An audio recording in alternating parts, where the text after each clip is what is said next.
my Muslim name is Fatima Hussein, and at the moment I'm studying full time at university, business management. I'm a full time mom. I've got 4 kids and loving husband, and I live in Manchester. আমার ইসলাম গ্রহণের পুরো ব্যাপারটাই ছিল আমার husband কেন্দ্রিক। যখন আমি কলেজে পড়ছিলাম তখন আমি এদেশে এসেছিলাম। আমার হাজব্যান্ড ছিলেন আমার ক্লাসমেট, আর আমাদের মধ্যে প্রচুর ডিবেট চলতো। রাজনৈতিক বিষয় নিয়ে আরও অন্যান্য বিষয় নিয়ে প্রচুর ডিবেট করতাম আমরা। আর তিনি কথা বলতেন খুবই নিয়ন্ত্রিত এবং সহজভাবে। তিনি বলতেন তার লাইফস্টাইলটা কেমন, তার দেশটা কেমন। তো আমি ভাবতাম যে তিনি কিভাবে হতে পারেন এতটা স্ট্রিক্ট অথচ সত্যবাদী। তো আমি ভাবলাম যে দেখা যাক তিনি তার নিজের সম্বন্ধে, নিজের দেশের সম্বন্ধে, নিজের ধর্ম সম্বন্ধে কতটা জানেন। আর আমি তাকে করতাম ভিন্ন ভিন্ন খুবই জটিল প্রশ্ন ইসলামের ব্যাপারে। আর জানেন প্রতিবারই তার কাছে থাকতো সমস্ত প্রশ্নের উত্তর, তাও বিস্তারিতভাবে। আর এটা আমাকে ভাবিয়ে তুলেছিল যে তিনি কিভাবে আগে থেকে জানতে পারেন যে আমি তাকে এই প্রশ্নটা করব। আর তিনি বলতেন না, আগে থেকে আমার জানা থাকে না যে তুমি কি প্রশ্ন করবে, কিন্তু এটাই আমাদের লাইফস্টাইল, এভাবেই আমরা জীবনযাপন করি আমার জন্মগ্রহণের পর থেকেই। তো আমি ভাবতাম যে কিভাবে একটা মানুষ পারে এতটা রুটিন মেপে জীবনযাপন করতে, ইন ভেরি স্পেসিফিক ওয়ে। আর আমি নিজে নিজেই বিস্মিত হয়ে যেতাম। আর আমি ভাবতাম যে এটা ইসলামের শিক্ষা নয়, কারণ ইসলাম সম্পর্কে আমি যতটা জানতাম তা ছিল সন্ত্রাসবাদ, হিংসা, আক্রমণ, জানেন সমস্ত সমস্যার মূল। কিন্তু ধীরে ধীরে যখন আমার হাজব্যান্ডের কাছ থেকে ইসলাম সম্পর্কে শুনছিলাম, আমি দেখলাম যে সেখানে সন্ত্রাসবাদের কোনো জায়গাই নেই, কোনো খারাপ বিষয় নেই এই ধর্মের মধ্যে। বরং এটা এক প্রকার সেলফ রুটিন, আত্ম উন্নতি, আত্মপরিশোধন। জানেন আমি ছিলাম খুবই খুশি, আমি ছিলাম খুবই আগ্রহী। তো যে সময় আমার হাজব্যান্ডের সঙ্গে সাক্ষাৎ হয়েছিল তার কিছুদিনের মধ্যেই এসেছিল রমজান। তিনি আমাকে বলেছিলেন যে তিনি 30 দিনই রোজা রাখবেন এই রমজান মাসে। আর আমি ভাবছিলাম যে এই রোজাটা কী। আমি রোজা সম্বন্ধে যেটুকু জানতাম তা ছিল যে আপনাকে সেই সমস্ত বিষয় থেকে দূরে থাকতে হবে যা আপনি পছন্দ করেন। যেমন আপনি চকলেট খেতে ভালোবাসেন, আপনাকে চকলেট থেকে দূরে থাকতে হবে। অথবা আপনি ড্রিঙ্ক করতে ভালোবাসেন, আপনাকে তা ত্যাগ করতে হবে। কিন্তু ইসলামের রোজার অর্থ ছিল আপনি সারাদিনই খাদ্য এবং পানীয় কোনো কিছুই খেতে পাবেন না। আপনার দৈনন্দিন জীবনে যে খাদ্য ও পানীয় আপনি গ্রহণ করেন ওই নির্দিষ্ট সময়ের জন্য তা আপনার জন্য হারাম হয়ে যাবে। তো আমি ছিলাম খুবই আগ্রহী। আমি ভাবছিলাম যে কিভাবে মানুষ এতটা কষ্ট করে। এটা আমাকে বিস্মিত করেছিল, কারণ এই সময়ের মধ্যে আমি জেনে নিয়েছিলাম যে রোজা রাখার কি কি লাভজনক দিক আছে। তো আমি আমার হাজব্যান্ডকে বলেছিলাম যে আমি রোজা রাখার চেষ্টা করব। তো প্রথম দিনটা আমার খুবই কঠিনভাবে কেটেছিল। আর দ্বিতীয় দিনে আমি রোজা রেখেছিলাম আর আমি আমার কাজের জায়গায় ছিলাম। আর আমি ভুলবশত একটা আপেলে কামড় দিয়েছিলাম। আর তারপর আমি খুবই চিন্তাগ্রস্ত হয়ে গেছিলাম যে আমি আমার রোজা ভেঙে ফেলেছি।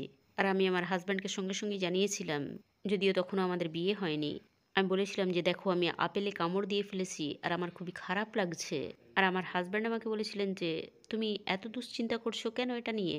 তুমি মুসলিম নও, তুমি এর জন্য কোনো পুরস্কার পাবে না যেমনটা আমরা পাবো। আর কথাটা শুনে আমার খুবই খারাপ লাগলো। আমার মনে হলো আমিও পুরস্কার পেতে চাই তার মতো। আমি খুবই কষ্ট করে এই রোজাটা রেখেছি, আর এটা জাস্ট নষ্ট হয়ে যাবে।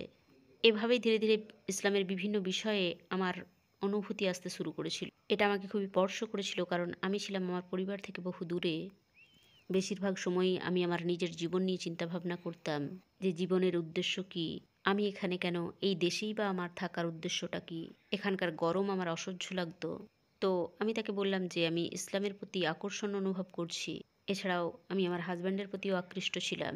আর আমি তাকে বলেছিলাম যে আমরা কি বয়ফ্রেন্ড গার্লফ্রেন্ড হিসাবে একসঙ্গে থাকতে পারি না।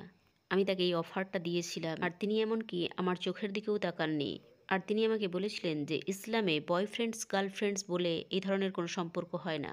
জানেন আমি খুবই দুঃখ পেয়েছিলাম, আমি ভাবতেও পারিনি যে কোনো পুরুষ আমাকে এই কথা বলবে। তিনি খুবই কোমল এবং শান্তভাবে আমাকে প্রত্যাখ্যান করেছিলেন আর বলেছিলেন দেখো, তোমাকে আহত করার কোনো উদ্দেশ্য আমার নেই। যদি সত্যিই তোমার মনে হয় যে তুমি আমার সঙ্গে জীবন কাটাতে চাও, এর একমাত্র উপায় বিয়ে করে নেওয়া। তখন আমার বয়স ছিল মাত্র 21 বছর। আর আমি ভাবলাম ঠিক আছে, কেন নয়। কিন্তু আমার হাজব্যান্ডের পরিবার এর বিরুদ্ধে ছিল। আমি মুসলিম ছিলাম না, এছাড়াও আমি ছিলাম ভিন্ন বর্ণের, ভিন্ন দেশের। এটা ছিল খুবই পরীক্ষার সময় আমার জন্য সেই রমজান মাসে, কারণ সব কিছুই ঘটেছিল এই রমজান মাসেই। আমার পরিবারের অবশ্য এ বিষয়ে কোনো অস্বস্তি ছিল না। তিনি আমার মমের সঙ্গে কথা বলেছিলেন আর তিনি বলেছিলেন, ঠিক আছে, এটা তোমার জীবন, তুমি যেমন করে খুশি তা কাটাতে পারো। তারা সত্যিকার অর্থেই তেমন কিছু বলেনি, তারা জাস্ট বলেছিলেন যে এটা তোমার পছন্দের ব্যাপার। তো আমার পরিবারের দিক থেকে সব কিছু ঠিকই ছিল। তারা মোটেও এটা ভাবেনি যে আমি ইসলাম প্র্যাকটিস করার জন্য বিয়ে করছি। তারা শুধুমাত্র জানতেন যে তিনি একজন মুসলিম এবং প্র্যাকটিসিং মুসলিম। তারা ইসলামের সন্ত্রাসবাদ ইত্যাদি বিষয় নিয়ে খুব একটা বেশি চিন্তাভাবনা করেনি। আমার মনে আছে আমার মা জাস্ট বলেছিলেন যে তোমরা এনজয় করো, কিন্তু তিনি ভাবেননি যে আমি মুসলিম হয়ে যাব বা ইসলাম ধর্ম পালন করতে লাগবো। আর আজ ১৩ বছর পার হয়ে গেছে। এখন যখন আমি পিছনের দিকে তাকাই, দেখি আমার কতটা পরিবর্তন হয়েছে। আমার জীবন ব্যবস্থার বহু উন্নতি ঘটেছে ভিন্ন ভিন্ন দিক দিয়ে। অ্যান্ড আলহামদুলিল্লাহ, আমি খুবই গর্বিত মুসলিম হয়ে। আমি জানি যে আমি ইসলাম গ্রহণ করেছিলাম আমার হাজব্যান্ডের জন্য, কিন্তু তারপর আমি যতই ইসলাম নিয়ে পড়াশোনা করেছি ততই আমি আকৃষ্ট হয়েছি এর প্রতি। তাই ইসলাম অধ্যয়নের পর আমি আমার হাজব্যান্ডকে আবারও বলেছিলাম যে দেখো, আমি তোমাকে বিয়ে করার জন্য তখন মুসলিম হয়েছিলাম, তাই আজকে জেনে বুঝে আমি আবারও একবার আমার শাহাদার ঘোষণা দিতে চাই, এটা নিশ্চিত করার জন্য যে আমি মুসলিম হয়েছি শুধুমাত্র আল্লাহর জন্য। জানেন, আমি আমার বন্ধুদের, আমার ছেলে মেয়েদের সবসময় এই গল্প বলে থাকি যে কিভাবে আমি মুসলিম হয়েছিলাম নিজের স্বার্থ ত্যাগ করে শুধুমাত্র ওই ব্যক্তির সঙ্গে সারা জীবন কাটানোর জন্য। কিন্তু আসলেই আমি এর মাধ্যমে উপহার পেয়েছি ইসলাম। এটা আমার জীবনের সবচেয়ে সুন্দরতম ঘটনা। জানেন, একটা হাদিস আছে যে বিবাহ হলো আপনার দিনের অর্ধাংশ। তো আমি আমার ইসলামে প্রবেশের সাথে সাথেই অর্ধেক দিন পূর্ণ করে ফেলেছিলাম। সুবহান আল্লাহ। জানেন, মাঝে মাঝে আমি বিস্মিত হয়ে যাই কিভাবে আল্লাহ আমাকে এই পথে নিয়ে এসেছেন। আমি মুসলিম ১৩ বছর ধরে, আর আমি প্র্যাকটিস করে যাচ্ছি তখন থেকেই। ইটস জাস্ট অ্যামেজিং, আলহামদুলিল্লাহ। আমি ইসলাম শিখেছি খুবই ধীর পদক্ষেপে, স্টেপ বাই স্টেপ। খুবই ছোট্ট ছোট্ট বিষয়, কিভাবে খাবার খেতে হয়, দৈনন্দিন জীবনের সমস্ত কাজ। জানেন, এই বিষয়টা আমার অন্তরকে ছুঁয়ে যেত গভীরভাবে যে কিভাবে মুসলিমরা এই ছোট্ট ছোট্ট বিষয় স্মরণে রাখে আর তা পালন করে। আমার মনে আছে যে যখন আমি মুসলিম হলাম, এটা ছিল আমার কাছে খুবই চ্যালেঞ্জিং। এটাকে অন্ধের মতো অনুসরণ করা। সে সময় আমি ছিলাম সত্যি অন্ধের মতো।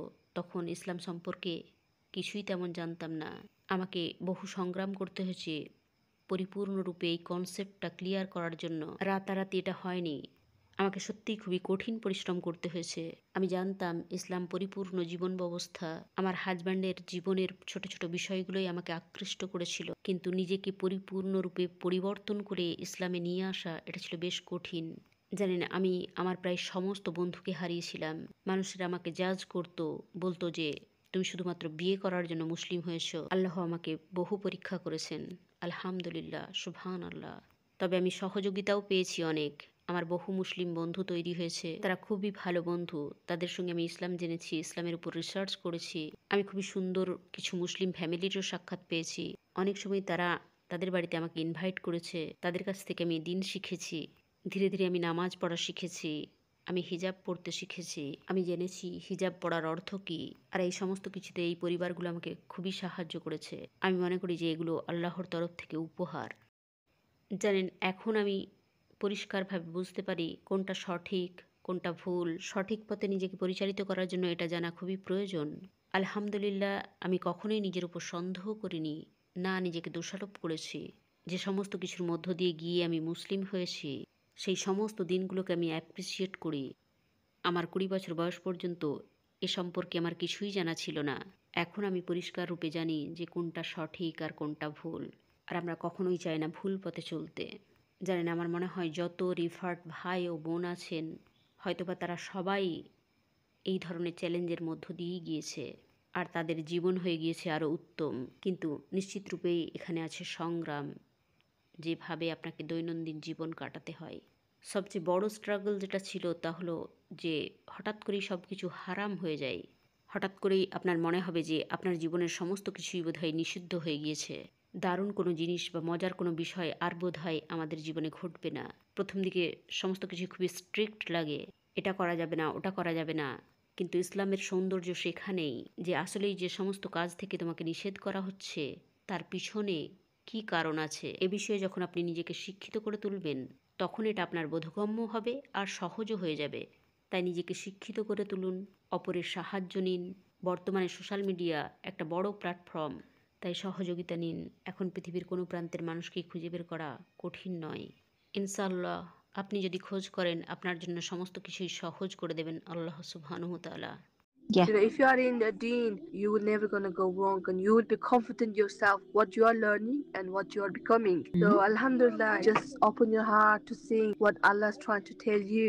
You know, just me and Allah, subhanallah. That was a beautiful connection.